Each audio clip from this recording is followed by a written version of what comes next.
Bonjour, je me présente, Jamie Dama, fondatrice de Je suis une maman.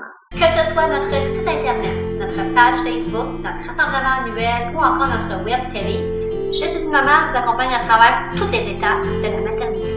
Bienvenue à Je suis une maman TV.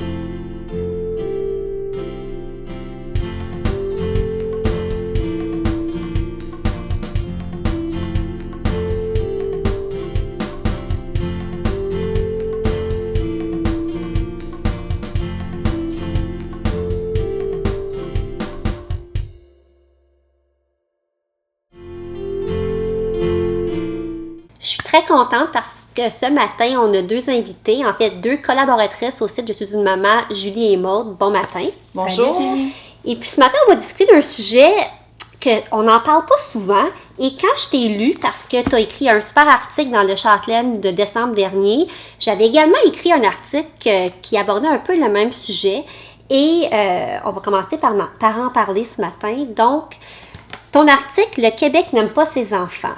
D'où est venue l'idée d'écrire un article? Comme j'ai deux jeunes enfants et que je reste à Montréal, je travaille dans la maison, moi aussi que je sors beaucoup, j'ai constaté certaines réticences dans l'entourage, dans mon quartier, mais aussi ailleurs, dans les restaurants, dans les lieux publics, et ça m'a dérangée. J'ai donc fait la suggestion à Châtelaine et ça a été pris pour, comme tu disais, dans la publication du mois de décembre en tribune libre.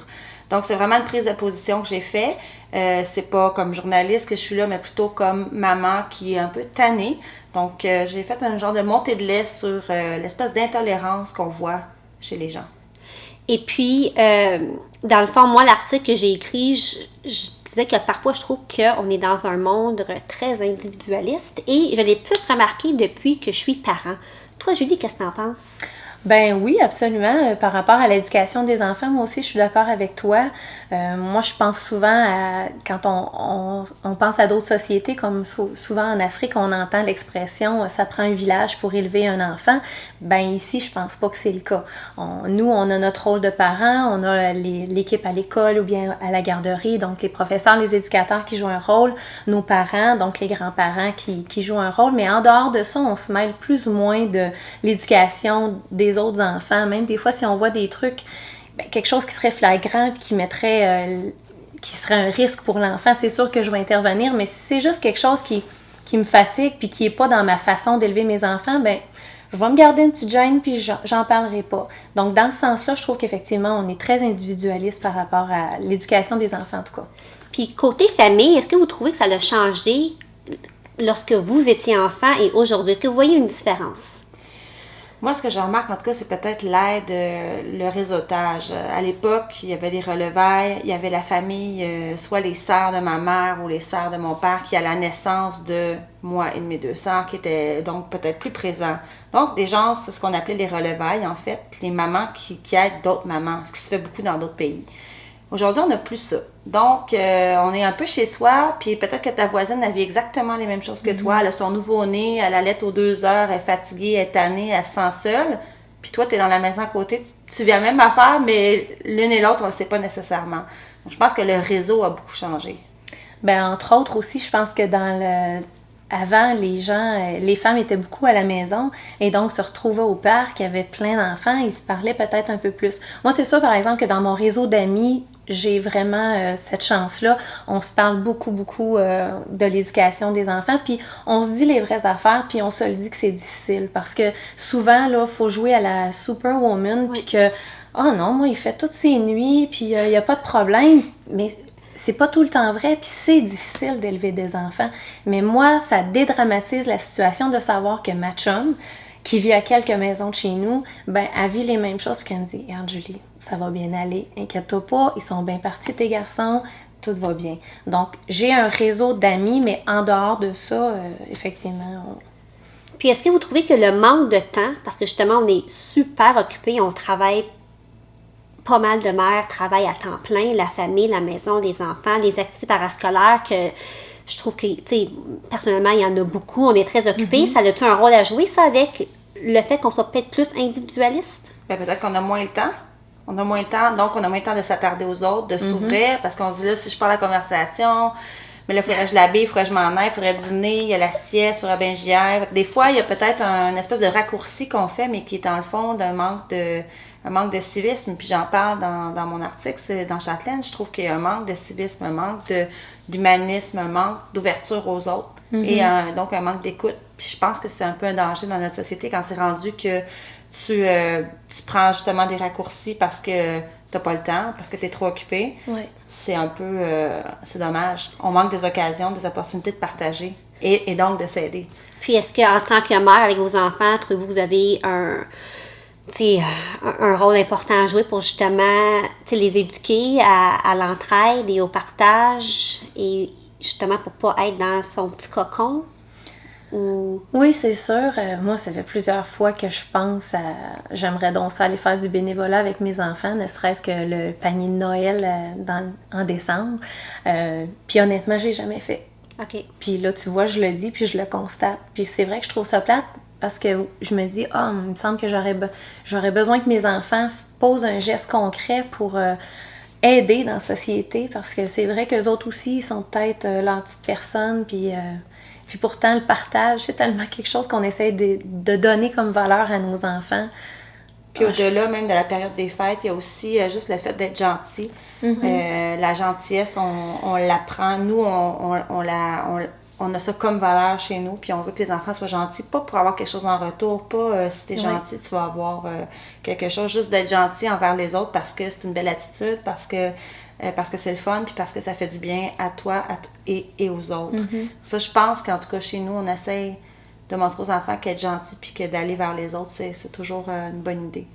Puis je pense que ce qui me donne espoir, c'est que récemment, j'ai entendu une histoire où c'était au Midi du Véro, Ève Désiel était là en tant qu'invitée et elle racontait qu'un soir, sa fille sortait du métro où l'histoire mais elle se faisait suivre par quelqu'un et quelqu'un est allé voir sa fille et a comme vu qu'est-ce qui se passait. Et quand j'ai entendu ça, je me suis dit, bon, c'est bon de savoir qu'il y a encore des gens qui peuvent être là, qui peuvent aider dans des situations où quelque chose pourrait arriver de dramatique et de plate. Donc, je pense que il y a de l'espoir. On n'est pas encore tout dans nos petits mondes, mais en parlant aussi, puis en discutant du sujet, c'est une bonne affaire parce qu'on le réalise et on peut peut-être plus porter action avec nos enfants, puis ça commence chez nous, je crois. C'est avec nos enfants, souvent, avec nos familles. On se dit ça, il y a encore du bon monde. Hein? Ouais. Mais on le remarque quand ça arrive. Mais en même temps, ce que tu expliques, je trouve qu'il y a le pendant, il y a le côté peur de la chose. Exemple, se faire offrir de l'aide par quelqu'un qu'on connaît pas. Moi, je suis portée à faire, non, ça va être correct, merci beaucoup. Ou je vais voir une auto arrêtée sur le bord de la route. En tout cas, si je suis toute seule, c'est sûr que j'arrêterai pas. Puis pourtant, peut-être que la personne aurait juste besoin de mon cellulaire, faire un petit appel, puis peut-être c'est tout vrai. Mais dans ta tête, tu te dis, hey, tout d'un coup. Fait que ça aussi, ça amène de l'individualisme. Puis il y a deux côtés à tout, dans le fond, tu sais. Ouais, c'est... Hey, merci beaucoup. Je pense qu'on aurait pu en jaser pendant 1 heure. Ouais. Restez là parce qu'après la pause, on va discuter d'un sujet intéressant. Est-ce que vous partez dans le sud bientôt? On a lu un article récemment, Maud et moi, ça l'a fait pas mal jaser, donc restez là. Nous sommes de retour avec nos 2 collaboratrices, Maud et Julie. Et puis, on va parler d'un sujet qui, je pense que lui aussi fait pas mal jaser. Il y a quelques mois, Rebecca Eckler, qui écrit sur le site mommyish.com, a écrit un billet de blog et elle expliquait qu'elle partait en vacances avec son conjoint dans le sud et elle laissait son bébé de 10 semaines à la maison. Et ça l'a fait pas mal jaser. Même moi, je vais être franche, je l'ai jugé. J'ai trouvé que c'était épouvantable qu'elle laisse son bébé naissant de 10 semaines pour partir dans le sud. Et le temps a passé, puis là, j'ai réalisé que, OK, je suis en train de juger, et peut-être que cette personne-là a besoin de ce moment, puis qu'elle va revenir, puis qu'elle va être une meilleure mère, ou elle va peut-être se reposer, peut-être qu'elle a eu une grossesse hyper difficile. Bref, on ne connaît pas toute l'histoire, mais ça l'a fait vraiment jaser. Et ce sujet-là de partir dans le sud avec le chum, avec enfant, pas d'enfant, ça fait souvent jaser, puis je trouve que les gens portent souvent des jugements sur le sujet. Qu'en pensez-vous? Bien, effectivement, aussi, il faut que tu précises que dans son blog, ce qu'elle écrivait, c'est que l'enfant était très bien à la maison avec quelqu'un qui l'aimait beaucoup, donc la grand-maman, c'était sa belle-mère, je pense. Donc, c'est sûr que tous ses besoins, ils sont comblés, là. Puis c'est 1 semaine aussi que sa mère est partie. Puis si je peux me permettre, Oui. c'est une blogueuse aussi qui aime avoir des sujets qui vont faire discuter, La faire réagir controverse. les gens. Oui, donc, juste pour que les gens soient au Effectivement. courant, oui, oui. Ben moi, si je peux parler juste de mon expérience, moi, honnêtement, je juge pas ça. Dans la vie, c'est tellement vivre et laisser vivre. Donc, si elle se sentait capable de partir 1 semaine sans son bébé, c'est parfait. Mais moi, mon expérience à moi, quand mes enfants étaient bébés, moi, je me suis mariée alors que j'avais 2 de mes 3 enfants. Et mon deuxième, à ce moment-là, avait 1 an. Et puis, je suis partie en voyage de noces, bien évidemment, sans mes enfants. Et puis, j'ai trouvé ça horrible. J'ai trouvé ça très, très, très difficile. On est parti dans le sud, mon conjoint et moi. Je me souviens du feeling de liberté au tout début, être à l'aéroport, pas avoir personne à gérer. C'était merveilleux. Mais la première, la deuxième, la troisième journée, tout ce que je voyais, c'était les enfants de l'âge de mes enfants.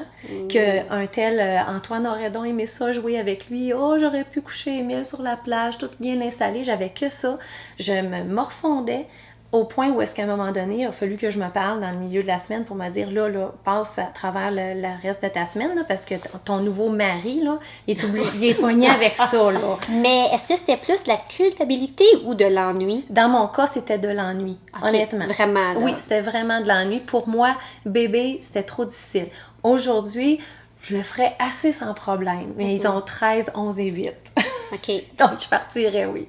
Mais en ligne avec ce que tu dis, on est parti, moi et mon conjoint, il y a 2 ans. Et puis moi, j'ai choisi un resort sans enfants, 18 ans et plus, parce que je me connaissais trop. Si je voyais des enfants jouer sur la plage ou un souper en famille, les 4, j'aurais pas été capable. Ouais. Donc, tu sais, moi, personnellement, si je pars avec mon chum pour que ça soit pas d'enfants. Mais toi aussi, est-ce que ça serait de la culpabilité? La culpabilité, c'est une bonne question. On n'est pas toutes un peu, on se sent toutes un peu coupables Oui. à partir du moment où on devient mère. Malheureusement, on a tendance à se sentir coupable. Ouais, peut-être coupable, mais aussi je suis un peu comme quand on était partis de l'autre fois, mes enfants avaient une sortie d'école et je suis à chaque sortie scolaire et là c'était la première fois que j'y allais pas et les deux c'était la même journée et puis là je pensais il fait moins 20, ils ont su leur mitaine. Ce matin-là dans le sud j'ai comme eu un petit panic attack, mais là je me suis parlé, ben ils sont entre bonnes mains, ils sont avec ma mère, tu sais veux pas, je suis chanceuse et faut essayer de déculpabiliser. J'ai de la misère, dédramatiser, mais moi c'est des petits pas, mais c'est pas toujours facile, mais on y arrive. Nous, la première fois qu'on est parti, mon fils avait 4 ans, puis ma petite avait 2 ans. L'année passée, on est parti 1 semaine en amoureux. Ça a été difficile de prendre la décision et de partir. Les premières 24 heures, mais c'est drôle, rendu là-bas, ça a bien été quand même. Les mojitos ont aidé. Non, mais là, on est à Paris, nous. Fait que les bulles. Mais le fait d'être en amoureux après tant de temps, d'avoir vécu les grossesses, la petite enfance, tous les changements qu'il y a eu, je pense que c'est comme si on avait absorbé ça cette semaine-là. Parce qu'on a beaucoup dormi, en fait. On avait besoin de se reposer. Puis je pense qu'on est revenu plus d'attaques, plus enthousiaste, on s'est ennuyé, eux autres aussi s'est ennuyé. Fait que j'ai trouvé qu'il y avait quand même un côté positif à ça. Ceci dit, sans partir 1 semaine, je pense que de partir des 24 heures, des 48 heures en couple, je pense que c'est vraiment important, une fois de temps en temps. Mais le but, je pense, c'est le temps de couple. Peu importe, tu sais, si on reste à la maison, si on sort, même juste un souper un vendredi soir, tu sais, changer le beat et passer du temps avec notre conjoint, je pense que c'est primordial. Oui. Nous, on le fait définitivement pas assez. Ah oui, OK. Ah, c'est sûr. Oui. Puis on a nos loisirs chacun de notre côté. On fait pas la même chose. Là. Je fais de la Zumba, lui, il fait du hockey. Là. Il joue au hockey. Donc, on n'a pas du tout les mêmes loisirs. Puis en dehors de ça, s'occuper des enfants, puis notre travail qui est prenant aussi, vraiment, il en reste pas beaucoup, puis on le prend pas. Là, je fais ce constat-là. Là. Ah oui. Ici, devant vous. On book systématiquement une gardienne, une fois par 2 semaines peut-être. 2 semaines, 3 semaines pour un souper, pour une soirée. Des fois, on ne sait même pas qu'est-ce qu'on va faire, mais la gardienne est bookée. Ouais. Puis on va réserver, puis on va faire quelque chose. Chose qui existe, puis c'est peut-être pas tout le monde qui veut faire ça, mais c'est des échanges avec d'autres familles. Nous, on a un couple d'amis où on prend leurs enfants, ça nous fait plaisir, ils peuvent pouvoir faire des sorties parce que c'est pas tout le monde qui a des grands-parents ou qui a des gardiennes. C'est pas toujours facile. Moi, je suis chanceuse, j'ai une mère et des beaux-parents qui sont là et dispo, qui habitent à 5-20 minutes de chez moi. Donc, tu sais, on a une merveilleuse chance. Mais tu sais, pour ceux qui n'ont pas les grands-parents à la portée ou c'est pas tous les grands-parents non plus qui veulent garder, tu sais, il y a des solutions, des gardiennes, des échanges de famille ou encore, Maud, toi, tu as fait quelque chose intéressant récemment. Cette année, on a décidé, Robert, mon chum et moi, Robert, de se donner chacun une semaine. Donc, moi, je suis partie une semaine en septembre avec mes sœurs. S'est occupé des enfants, de faire rouler la maison, son travail, un à l'école, un à la garderie. Donc, il a patiné cette semaine-là. Mais après, c'était à mon tour. Donc, en octobre, il est parti une semaine avec son frère. Donc, on s'est échangé ça et on s'est dit qu'on allait remettre ça, pas l'année prochaine, mais probablement dans 2 ans, on va refaire ça. Oui, parce que c'est un temps qu'on se donne et qui est très bénéfique, finalement, je pense, pour tout le monde. Oui. Oui, parce que c'est une belle option parce que nous, partir sans les enfants puis aller une semaine vraiment en voyage, mon conjoint puis moi, ça implique donc de mes parents ou mes beaux-parents qui viennent à la maison puis qui jouent notre rôle. Puis notre rôle, ben, il est lourd, il est difficile. J'ai 3 garçons, je le répète, 13, 11, 8, qui jouent au hockey. J'en ai un qui est au secondaire. C'est beaucoup de devoirs. C'est donc gérer les amis, les loisirs. Ils l'ont fait avec nous, puis avec mon conjoint, puis ses frères et sœurs. Donc, ils l'ont fait par le passé. C'est des gens dans la soixantaine, super actifs, super en forme, mais je suis pas à l'aise, moi, à demander à ces gens-là, venez vous installer chez nous, là, puis gérer ma vie pendant une semaine. Donc, ça, je trouve que c'est une belle option. Qu'est-ce que tu as fait de partir séparément? De temps en temps, il faut le faire. Parce que le temps pour soi, c'est également important, que ce soit... tu sais, des fois, moi, je vais au cinéma toute seule l'après-midi, ça n'arrive pas souvent, mais les enfants repartent pour l'école. Je vais l'après-midi, là, un petit moment pour moi, mais tu sais, ce petit 2 heures où je peux décrocher, puis c'est vraiment pour moi, mais ça fait beaucoup de bien, puis c'est nécessaire. Oui. Et le temps de couple et le temps de famille, donc c'est vraiment de trouver le juste milieu là-dedans pour tout le monde. Et merci les filles d'avoir été là, ça a été super intéressant. Merci. Ben, si on veut poursuivre la conversation, on peut toutes nous suivre sur Twitter. Maude, journaliste et blogueuse sur... Je suis sur Maman247 sur Yahoo et aussi pour les blogs IGA. Ah oui, c'est vrai. Ben oui, elle a ton article sur l'épicerie. Allez lire son blog sur son enfant qui a fait l'épicerie. C'est votre garçon. Oui. Ça a été vraiment super intéressant. Et toi, Julie, tu es également sur Twitter. Oui, absolument. Et puis, j'ai ma petite entreprise, Mademoiselle Web. Je suis chargée de contenu web et de réseaux sociaux. Donc, merci encore. Et on se retrouve très bientôt pour une autre émission. Je suis une maman TV. Bye bye! Une partie du décor a été commanditée par Sears Décor de Sherbrooke.